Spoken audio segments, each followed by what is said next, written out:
नमस्कार। सभी माता पिताओं की एक ही इच्छा होती है, चाहे उनका बेटा हो या फिर बेटी। उनका जब विवाह हो तो उनका वैवाहिक जीवन खुशी और सुख संपन्नता से वो जीवन बीते। लड़की और लड़का दिखाने के बाद में माता पिता के अनुसार तो शादियां होती हैं, लेकिन फिलहाल अभी इस समय लव मैरिज का भी प्रचलन काफ़ी ज़्यादा बढ़ गया है और वो लव मैरिजेस बाद में म्यूचुअल अंडरस्टैंडिंग से, माता पिता की अनुमति से भी हो जाती हैं।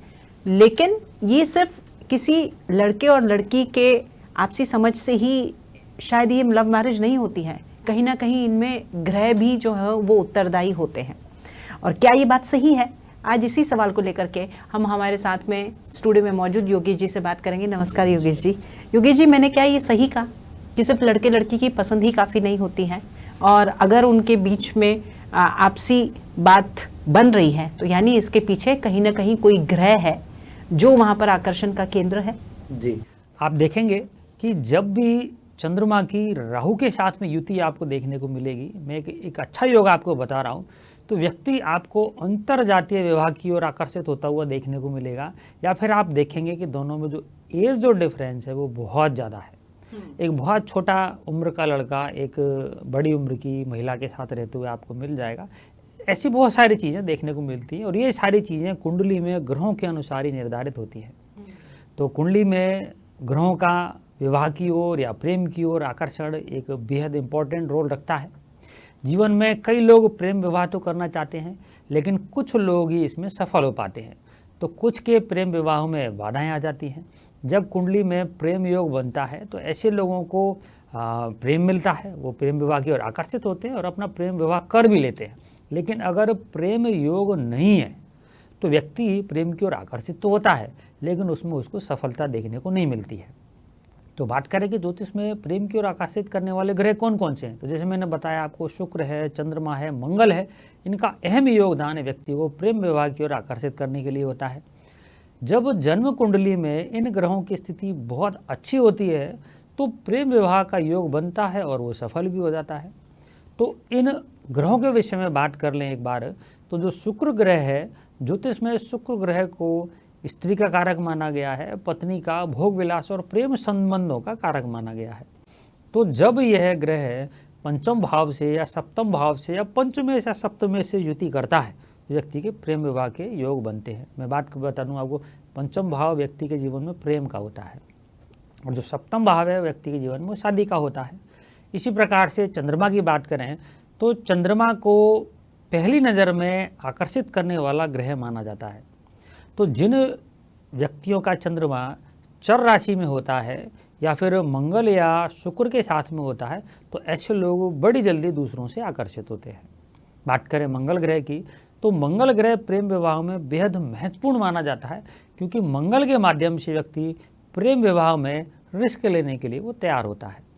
बात करें राहु केतु की, तो राहु केतु परंपरा को तोड़कर आगे बढ़ने वाले ग्रह माने गए हैं। तो जब व्यक्ति की कुंडली में सप्तमेश या शुक्र या चंद्रमा राहु के साथ में पीड़ित होते हैं तो व्यक्ति अदर कास्ट में जाकर भी विवाह करने को तैयार हो जाता है। बात करें गुरु ग्रह की, तो गुरु को एक सात्विक ग्रह माना जाता है। चंद्रमा मन का कारक है, इसलिए चंद्र की स्थिति भी प्रेम विवाह में काफ़ी अनुकूलता प्रदान करती है। शुक्र आकर्षण देने वाला ग्रह है। यदि शुक्र जातक की कुंडली में प्रबल है तो निश्चित रूप से प्रेम विवाह की ओर व्यक्ति आगे बढ़ने का प्रयास करेगा, और यदि शुक्र कमज़ोर है तो सुखी वैवाहिक जीवन में भी उसको काफ़ी चुनौतियां देखने को मिल सकती है। वैवाहिक जीवन की शुभता को बनाए रखने के लिए यह कार्य शुभ समय पर करना चाहिए, ये भी एक मान्यता है। तो आपने जैसा कि बता ही दिया है कि ग्रह जिम्मेदार होते हैं, तो जब कुंडली देखी जाती है तो कुंडली के अंदर क्या वो योग साफ तौर पर नजर आते हैं जो कि लव मैरिज के पीछे का कारण बनते हैं? जी हाँ, कुंडली में जिस तरीके से ग्रहों की बात की जा रही है तो वैसे ही कुंडली में ग्रह योग भी होते हैं। उन योगों के माध्यम से ही कोई व्यक्ति किसी कार्य में सफल होता है। तो अपन देखेंगे कुंडली में कि जो मैंने बताया आपको, जैसे कि पंचम भाव और जो सप्तम भाव है वो व्यक्ति को प्रेम विवाह की ओर आकर्षित करते हैं। तो बहुत एक सामान्य से मैं आपको योग बताऊं, लग्न व्यक्ति का पूरा व्यक्तित्व है, पंचम भाव प्रेम है और सप्तम भाव वैवाहिक जीवन को दर्शाता है। तो इन घरों के स्वामियों की जब आपस में कहीं युति देखने को मिलेगी तो व्यक्ति प्रेम विवाह की ओर आगे बढ़ेगा। ऐसे ही पंचम, सप्तम और नवम यानी कि भाग्य भाव के स्वामियों की आपस में युति होती है। युति मतलब एक साथ एक घर में बैठना या दृष्टि संबंध बनाना, आगे पीछे बैठना, आमने सामने बैठना, तो व्यक्ति प्रेम विवाह की ओर आकर्षित होता है। जब जन्म कुंडली में शुक्र और मंगल सप्तम भाव में आ जाते हैं, पंचम भाव में आ जाते हैं, लग्न में आ जाते हैं, तो व्यक्ति निश्चित रूप से प्रेम विवाह की ओर आकर्षित होता है। और सप्तम भाव में शुक्र और मंगल की युति तो विवाह के बाद में भी आगे भी प्रेम होने की संभावनाओं को बना देती है। इसी प्रकार से सप्तम जो स्थान है उसके स्वामी पर शुक्र, राहु या शनि की दृष्टि होने पर भी व्यक्ति प्रेम विवाह की ओर आकर्षित होता है, क्योंकि जो सप्तम भाव है वो शादी का घर है। इसी प्रकार से राहु प्रथम भाव में हो और सातवें भाव में गुरु बैठा हो या गुरु की दृष्टि हो तो भी व्यक्ति प्रेम विवाह की ओर आकर्षित होता है। इसी प्रकार से पंचमेश के साथ उसी भाव में चंद्रमा या मंगल विद्यमान हो, तो जैसे मैंने कहा कि पंचम भाव प्रेम का है, उस पंचमेश के साथ में चंद्रमा बैठा हो, चंद्रमा मन का कारक है, प्रेम विवाह की ओर आकर्षित करता है, और मंगल ऊर्जा का कारक है, तो भी व्यक्ति प्रेम विवाह की ओर आकर्षित होता है। राहु या केतु की दृष्टि भी शुक्र और सप्तमेश पर हो तो व्यक्ति प्रेम विवाह की ओर आकर्षित होगा, क्योंकि शुक्र प्रेम का कारक है और राहु प्रेम विवाह की ओर आकर्षित करने वाला एक बड़ा ग्रह माना जाता है, तो इनकी युतियाँ भी प्रेम विवाह की ओर आकर्षित करती हैं। इसी प्रकार से कुंडली में शुक्र और चंद्रमा की प्रबल युति का होना, एक स्थान पर शुक्र और चंद्रमा का होना, खासतौर से पंचम और सप्तम भाव में शुक्र चंद्रमा की युति होना, ये प्रेम विवाह का एक प्रबल योग मानी जाती है। पंचम भाव में शुक्र, बृहस्पति या गुरु का होना भी प्रेम विवाह की ओर आकर्षित करता है। एक चीज़ और मैं आपको बता दूं कि पंचम भाव हमारे डिसीजन पावर का होता है। जब पंचम भाव में राहु ग्रह आता है और वो राहु ग्रह मंगल से या शुक्र से कोई युति बना रहा हो, तो व्यक्ति की बहुत संभावना है कि वो प्रेम की ओर आकर्षित होगा और उसमें कदम बढ़ाने का प्रयास करेगा। ठीक है, चलिए विवाह हो गया है लेकिन अब ये विवाह सफल कैसे होगा, मतलब सुखद वैवाहिक जीवन का के लिए कुंडली देखना कितना आवश्यक होता है, और इन योगों का मिलान बहुत ही ज़रूरी होता है। तो जिस तरीके से माता पिता की अनुमति से जो भी रिश्ते आते हैं उनमें वो मिलान है, तो वो मिलान यहाँ भी तो ज़रूरी हुआ ना। जी जी जी, देखिए बात करें कुंडली मिलान की, तो लोग जो कहते हैं गुण मिलान हमने कराया है, तो जो गुण मिलान है और जो कुंडली मिलान है वो आपस में बहुत गैप लेके चलते हैं। गुण मिलान एक सामान्य व्यवस्था है जो व्यक्ति के नक्षत्र और उसके चरण के आधार पर की जाती है, और जो संपूर्ण कुंडली मिलान है उसमें दोनों कुंडलियों के घर और ग्रहों को मिलाया जाता है। सफल और सुखद वैवाहिक जीवन हेतु अपेक्षित गुण मिलान के साथ ही दोनों व्यक्तियों की कुंडली और उनके घर के साथ ही ग्रहों को भी गहराई से देखने की बेहद आवश्यकता होती है। इसमें दोनों कुंडलियों में सप्तम भाव जो कि विवाह का घर है, पंचम भाव जो कि प्रेम और संतान का घर है, भाग्य भाव जो हमारे जीवन में भाग्य की स्पीड को दर्शाता है, दसम भाव जो कि करियर का है, एकादश भाव से आपके धन के आगमन को देखा जाता है, अष्टम भाव जो कि आयु का है, और छठा भाव रोग एवं ऋण को दर्शाता है। इत्यादि कई भावों और ग्रहों की स्थिति को देखना कुंडली मिलान के समय बेहद आवश्यक माना जाता है। वैवाहिक जीवन में कुंडली मिलान हेतु अन्य विषयों की बात करें तो हमें यह भी देखना चाहिए कि क्या वर वधू दोनों की कुंडलियों में सुख में वैवाहिक जीवन विद्यमान है कि नहीं है। अगर दोनों में किसी एक की कुंडली में तलाक, वैधव्य या किसी और रिश्ते से जुड़ने के योग अगर विद्यमान है, मांगलिक दोष है, पितृदोष है या काल पर सर्प दोष जैसे दोष विद्यमान है, तो आप देखेंगे कि उनके वैवाहिक जीवन में बहुत ज़्यादा गुण मिलान होने के बावजूद भी ये कुंडली मिलान उचित नहीं माना जाएगा। इसके पश्चात वर और वधू दोनों की कुंडलियों में आयु की स्थिति को भी देखना होता है। आर्थिक सुदृढ़ता कैसी रहेगी, धन के आगमन की स्पीड क्या रहेगी, क्या संतान को लेकर के कोई परेशानी तो नहीं है दोनों की कुंडली में, स्वास्थ्य को लेकर दोनों की कुंडलियाँ एक दूसरे को कैसे सपोर्ट करती हैं, और आपसी सामंजस्य उन दोनों के अंदर क्या होगा। इसलिए कुंडलियों के मिलान में दोनों कुंडलियों का संपूर्ण निरीक्षण करना आवश्यक होता है। सिर्फ गुण मिलान के आधार पर कुंडलियों को मिला देना, ऐसी स्थिति में कई बार काफ़ी दुष्कर परिणाम भी देखने को मिलते हैं। कुंडली मिलान में यदि किसी व्यक्ति की कुंडली में मंगल काफ़ी मजबूत स्थिति में है तो वह बहुत तीव्र उत्साह और सक्रिय आपको व्यक्ति मिलेगा। तो इसलिए मंगल दोष से युक्त जातक को मंगल दोष वाले ही व्यक्ति से शादी करने की सलाह दी जाती है। ठीक है, अभी आपने कहा कि मंगल दोष जो होता है वो बहुत ही इफेक्ट करता है, और जो जिस जातक को भी मंगल दोष है वो उसी दोष के व्यक्ति के साथ में शादी करे। लेकिन ये मंगल दोष होता क्या है और ये कैसे आपकी कुंडली को और आपके जीवन को प्रभावित करता है, वो भी बताएं।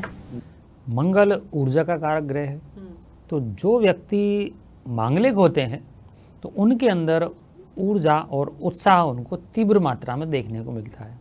सामने वाला व्यक्ति जो मांगलिक नहीं है तो आप देखेंगे कि उसके अंदर जो उत्साह और जो तीव्रता है वो पहले व्यक्ति के अनुसार वो उतना नहीं है।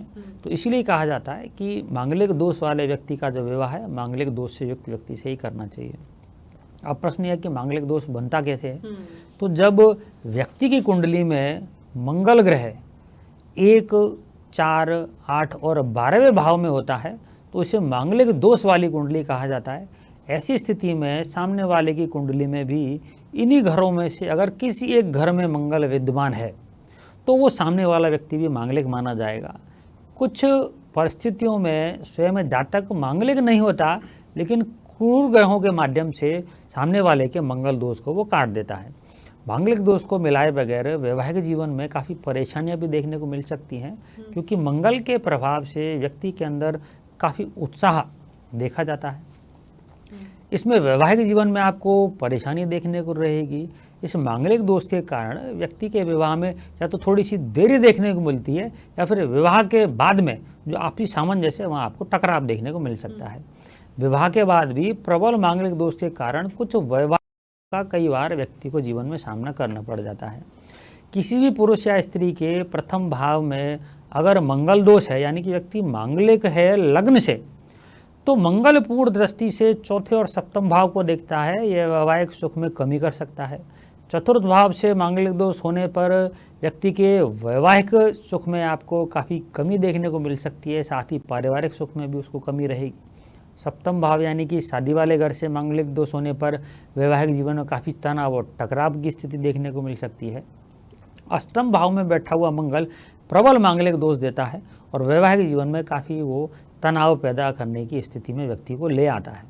अष्टम भाव से जो कन्याएं मांगलिक हैं उनको वैवाहिक जीवन में अक्सर परेशानियां देखने को मिल जाती हैं।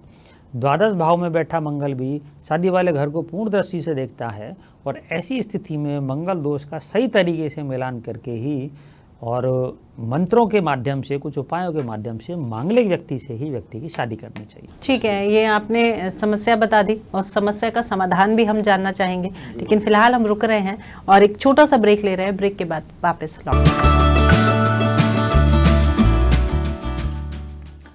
ब्रेक के बाद आपका स्वागत है। हम बात कर रहे थे प्रेम विवाह में ग्रह कितने जिम्मेदार होते हैं और उन्हीं के साथ साथ में यहाँ पर मंगल ग्रह की भी बात हो रही थी कि मांगलिक दोष क्या होता है। अब दोष तो योगेश जी ने हमें बता ही दिया था ब्रेक से पहले, लेकिन अब उन दोषों से मुक्ति कैसे पाए जाए, क्या कुछ ऐसे उपाय किए जाएं जिससे जो वैवाहिक जीवन है वो सुखद हो और जिनके विवाह में बाधा उत्पन्न आ रही है उनके विवाह हो सकें। जी देखिए, मांगलिक दोष से जो युक्त जातक हैं सबसे पहले तो उनको मांगलिक दोष वाले व्यक्ति से ही विवाह करना चाहिए, ये तो पहली एक शर्त है। फिर दूसरा, हम मांगलिक दोष से युक्त जो लोग हैं उनके विवाह में अगर कोई परेशानी आ रही है या जो वैवाहिक सामंजस्य में कोई परेशानी आ रही है तो उसके उपायों की बात कर लेते हैं। उपायों की बात करें तो सबसे पहले उस व्यक्ति को मंगल ग्रह का एक हस्त निर्मित और जो मूंगा जो रत्न लगे होते हैं ऐसे वैदिक यंत्र स्थापित करके उसके सामने मंगल चंडिका स्तोत्र का पाठ करना चाहिए। इससे मांगलिक दोष में आपको काफ़ी कमी देखने को मिलेगी। कन्याओं के लिए स्पेशली ये बताया जाता है। मांगलिक दोष वाले लड़के मंगलवार को हनुमान जी की आराधना करें और हनुमान जी को वो सिंदूर चढ़ाएं। ऐसे जातकों को अपने बेडरूम की दक्षिण की दीवार को हल्के लाल या फिर गुलाबी रंग से पेंट कराना चाहिए। पेंट नहीं हो पा रहा तो कोई वॉलपेपर लगा सकते हैं, उससे भी काम चल जाएगा। मांगलिक दोष वाले जातक और जातिका किसी सुरक्षित स्थान पर एक नीम का पेड़ लगाएं और उसके बड़े होने तक उसकी देखभाल करें। निश्चित रूप से आप देखेंगे कि मांगलिक दोष से युक्त जो जातक हैं उनको मंगल दोष के दुष्परिणामों में काफ़ी कमी देखने को मिलेगी। ऐसे जातकों को स्वयं स्वास्थ्य को लेकर अगर कोई परेशानी नहीं है तो उनको स्वयं गुड़ खाना चाहिए और मंगलवार एवं शनिवार को ज़रूरतमंद लोगों को गुड़ का दान भी करना चाहिए। मांगलिक दोष वाले व्यक्तियों को पक्षियों को दाने की व्यवस्था करनी चाहिए, बंदरों को गुड़ खिलाएं, चने खिलाएं। स्वर्ण का कोई अगर हो सके तो कोई एक आभूषण भी धारण कर लें। ऐसे लोगों को समय समय पर शहद का भी प्रयोग करते रहना चाहिए। मंगल दोष से युक्त व्यक्तियों को अपना जो सप्तम भाव है, यानी कि जो शादी वाला घर है, उस घर के स्वामी का एक वैदिक यंत्र स्थापित करके उस सप्तमेश के मंत्रों का नियमित जाप करना चाहिए, तो शीघ्र ही उसको विवाह के अच्छे योग बनेंगे। आप एक मंत्र का और जाप कर सकते हैं, पत्नी मनोरमाम देहि मनोवत्राणु सारणीम। इस मंत्र का भी आप जाप कर सकते हैं। इसके काफ़ी सकारात्मक परिणाम देखने को मिलते हैं। विशेष उपाय को लेकर और आगे बात करें तो सोमवार के दिन शिव मंदिर में जाकर कन्या के लिए उपाय है 5 नारियल चढ़ाने चाहिए और ओम श्रीम प्रदाय श्रीम नमः इस मंत्र का 5 माला जाप करना चाहिए। निश्चित रूप से इसके काफ़ी अति शीघ्र परिणाम देखने को मिलते हैं, सुखद परिणाम देखने को मिलते हैं। अविवाहित जो जातक हैं उनको शीघ्र विवाह के लिए एक गुरु का वैदिक यंत्र लगा करके गुरु के बीज मंत्रों का जाप करना चाहिए। ओम ग्राम ग्रीम ग्रोम सह गुरुवे नमः, इसका प्रतिदिन 1 माला आप जाप कर सकते हैं। और मांगलिक दोष वाले व्यक्तियों को मूंगा रत्न से बनी हुई एक हनुमान जी की मूर्ति स्थापित करके इस मूर्ति के सामने मंगलवार को या फिर प्रतिदिन ओम क्राम क्रीम क्रोम सह भूमाय नमः इस मंत्र का नियमित जाप करना चाहिए। ये तो हो गए वो मंत्र जिससे कि उपाय हो पाएगा, लेकिन ये भी कई बार अक्सर देखने को मिलता है कि विवाह के बाद में कई बार टकराव की भी स्थिति बन जाती है, अलगाव की भी स्थिति बन जाती है। वो स्थितियाँ कैसे बनती हैं, और अगर ऐसी स्थितियाँ बनती भी हैं तो क्या उनसे भी कोई निजात का ऐसा कोई उपाय है? जी देखिए, वैवाहिक जीवन में जो सामंजस्य है उसमें भी कमी ग्रहों के माध्यम से ही देखने को मिलती है। ऐसे बहुत सारे जातक या जातिकाएँ हैं जिनके ग्रहों के माध्यम से बड़े आसानी से बताया जा सकता है कि इस व्यक्ति के वैवाहिक जीवन में परेशानी रहेगी। अब वो कम ज़्यादा उसको अपन उपाय के माध्यम से एक बेहतरीन कुंडली मिलान के माध्यम से अपन उसको देख सकते हैं। पुरुष जातक की कुंडली में शुक्र ग्रह विवाह का कारक और चंद्र ग्रह वैवाहिक सुख को दर्शाता है। इसी तरीके से महिलाओं की कुंडली में गुरु ग्रह विवाह का कारक है और मंगल ग्रह वैवाहिक सुख को दिखाता है। जब जातकों की कुंडली में चंद्रमा, मंगल, गुरु और शुक्र ग्रह के साथ ही सप्तम भाव यानी कि शादी वाला घर कमज़ोर स्थिति में होता है, पीड़ित होता है, तो निश्चित रूप से उन व्यक्तियों को कम ज़्यादा वैवाहिक सुख में परेशानियां देखने को मिलती है। जब व्यक्ति की कुंडली में सूर्य ग्रह राहु अथवा शनि के साथ में शादी वाले घर में बैठा हो, यानी कि सप्तम भाव में बैठा हो, ये सभी जो ग्रह हैं अलगाववादी ग्रह हैं, तो शादी वाले घर में जितने अलगाववादी ग्रह आएंगे, जितने क्रूर ग्रह आएंगे, उतनी ही परेशानी देखने को मिलेगी। और इनके साथ ही शुक्र ग्रह भी कमज़ोर अवस्था में छठे भाव में बैठा हो। काल पुरुष की कुंडली में बैठा हुआ छठे भाव का शुक्र कभी भी शुभ फल नहीं देता है और शुक्र वैवाहिक जीवन का कारक ग्रह है। तो ऐसी स्थिति में व्यक्ति के जीवन में अलगाव, परेशानी और एक स्थिति में जाकर तलाक के योग भी देखने को मिल सकते हैं।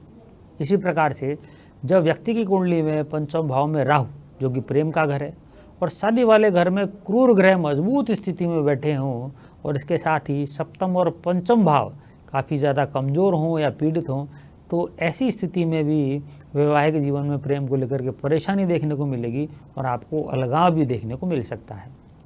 जब व्यक्ति की कुंडली में सप्तम भाव का स्वामी यानी कि शादी वाले घर का स्वामी छठे भाव यानी कि शत्रु और रोग भाव में जाकर के बैठे, या फिर वो 12वें भाव में जाकर के चला जाए और वो पीड़ित होता है, इसके साथ ही शुक्र और चंद्रमा भी कमज़ोर स्थिति में हो, तब भी वैवाहिक जीवन में आपको काफ़ी परेशानी और अलगाव की स्थिति देखने को मिल सकती है।